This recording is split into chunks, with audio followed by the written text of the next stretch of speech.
Did you know that if your ancestors were persecuted by the Nazis in Austria, you might be eligible for Austrian citizenship? And the maybe best part about it, you may not have to give up your current citizenship. Hi, I'm Patrick. I'm your friendly immigration lawyer from Vienna, Austria, and today I want to talk about the citizenship rights for the descendants of people persecuted by the Nazis. I would be remiss if at this point I wouldn't say that I'm very sorry about whatever happened to your family. I'm sure your ancestors had to go through a lot of hardship. Still today, I want to talk about what options you may have because of what they had to endure. In this video today, I want to address who may qualify for this type of citizenship, what the process may look like, and also what rights you and maybe parts of your family may have once you've obtained Austrian citizenship through this process. And if I talk about a 58C process, then this is what I'm talking about today, because 58C in the Austrian Citizenship Act is the provision that speaks about the citizenship rights for the descendants of people persecuted by the Nazis. So now we're going to talk about who qualifies. So who might be eligible for 58C? Austria has made finally strides towards reconnecting people who had to flee and their ancestors to Austria.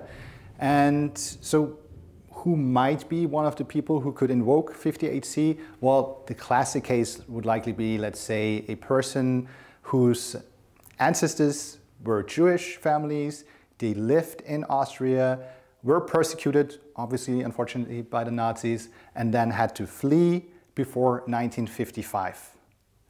You would not qualify, for instance, if your family left Austria somewhere in the 1850s, because the Nazis were not yet inside. Of course, life maybe for a Jewish family might not have been easy back then as well.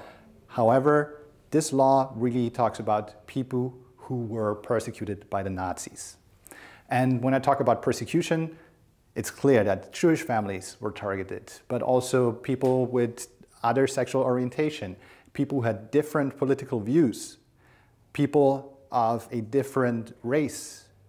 All of these people may be eligible to claim that they were persecuted by the Nazis. Another possibility would also be a situation where your ancestor was not born on the soil of the current Austrian Republic.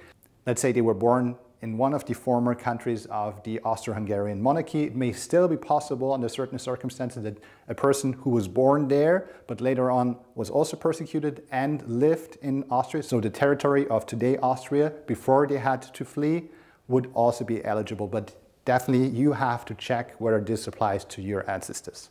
So let's imagine you have grounds to believe that you or your family might be eligible. What would the application process look like? The applications have to be filed through one of the Austrian embassies abroad, or under certain circumstances, a family may also file directly in Austria.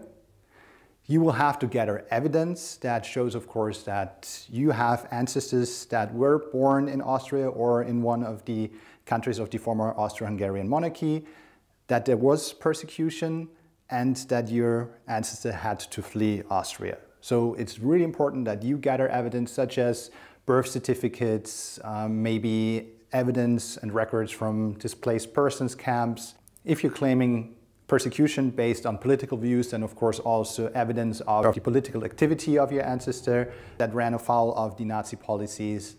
All of these things, the more evidence you gather, the better it is for your application process. You would then file all the application you've gathered with, as I said, one of the embassies or directly in Austria. They would review. The Austrian authorities may then also bring in expert witnesses to speak on whether you really have this connection to Austria or not. And after a very lengthy process, it can often be a couple of months, maybe half a year, you will then get the result. And in an optimal case, the result will be that you or other parts of your family are eligible to claim Austrian citizenship.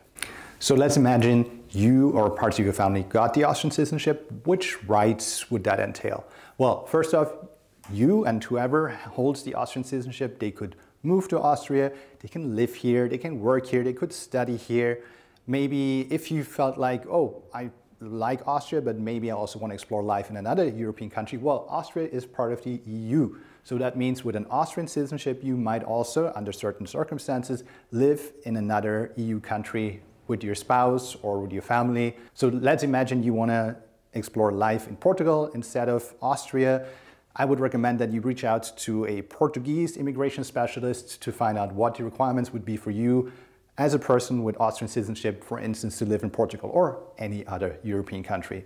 When I was speaking about your spouses, well, so if you or parts of your family, because of your ancestry, will be awarded the Austrian citizenship, that will not automatically give a citizenship right to your spouse. However, if you were to move to Austria, or maybe also to another European country, you may invoke the possibility of family reunification. So that means that your spouse, who may not hold Austrian citizenship, may also live, work, what have you, with you either in Austria or that other European country. You may have also heard that Austria is not a huge fan of dual, triple citizenships, what have you, and often Austria would require that a person who acquires Austrian citizenship gives up any previous citizenships. That is not the case if you're invoking 58C. This law provides that if you are granted Austrian citizenship based on 58C, you will not have to give up your US, Canadian, Israeli, whatever citizenship you may hold. No, instead you can keep your old citizenship and get the Austrian citizenship on top. Another thing that you may have found out in your own research about Austrian citizenship is that there's mandatory military service for male Austrian citizens. Well, that is true, and also if you were to get your citizenship based on 58C, and if you're a male Austrian citizen by that time, then you might also be eligible to be called upon for military service, however, only up until you've completed the age of 35. Once you're 35 and above, you will not be called upon. Also, under certain circumstances, you may claim an exception from Austrian military service, especially if you don't live in Austria or if you have medical reasons to be exempted.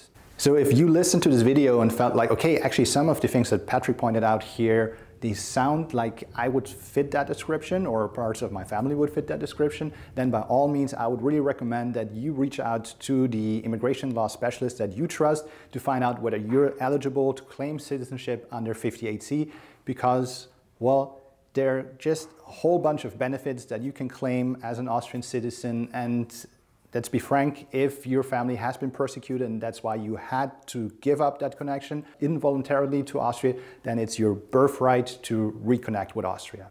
I wish you all the best. Do take care.